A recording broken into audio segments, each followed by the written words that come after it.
So a major barrier to accessing nutrition education is trust. So a lot of information that is shared with people is from people or systems that don't look like the people that are receiving the information. When families don't see their culture, their language, or their economic status reflected in the information they're being given, it often doesn't reflect in what they do.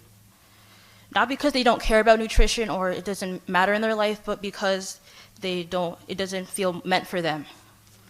This creates a disconnect between the people that need nutrition education the most and the educators. And people often tune out this education.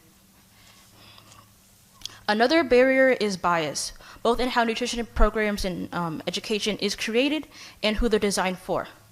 There's often an assumption that nutrition education just needs to tell people what to do and people will follow suit. However, if someone lives in a food desert or only has access to certain grocery stores with not enough nutrients or food, then the information they have doesn't translate into what they actually have access to in their lives. Even school-based nutrition education can be unequal, like Johnny said earlier.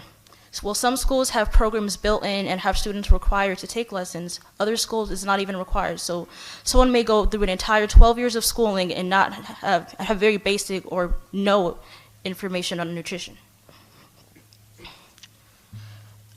Another major barrier is time and resources. So a lot of families have parents or family members that work long hour or irregular hours. And a lot of students rely on school meals. So to focus on picking nutritionally healthy foods may be a difficulty, especially because often these foods are more expensive than cheaper, unhealthier options. Especially for those living in food swamps or food deserts, this is just not a viable option. So although people are aware that picking healthier foods is important, it just might not be viable depending on their situation. Another major issue is the information landscape itself. So speaking as a student, young people a lot of time get their information from social media. As said earlier, it depends on where you're getting your information from. It can be accurate or someone can just make things up.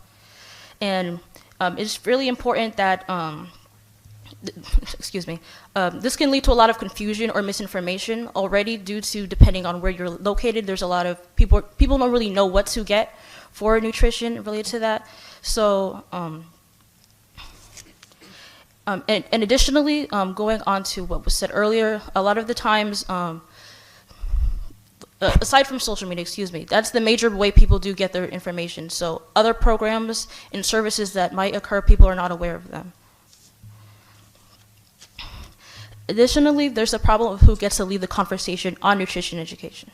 So young people, low-income families, and communities of color are often most affected by gaps in nutrition access. However, they are rarely the ones designing these solutions.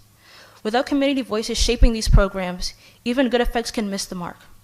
All of these barriers, trust, bias, access, and relevance, and representation, make it harder for nutrition education to reach the people that it's meant to reach. Thank you.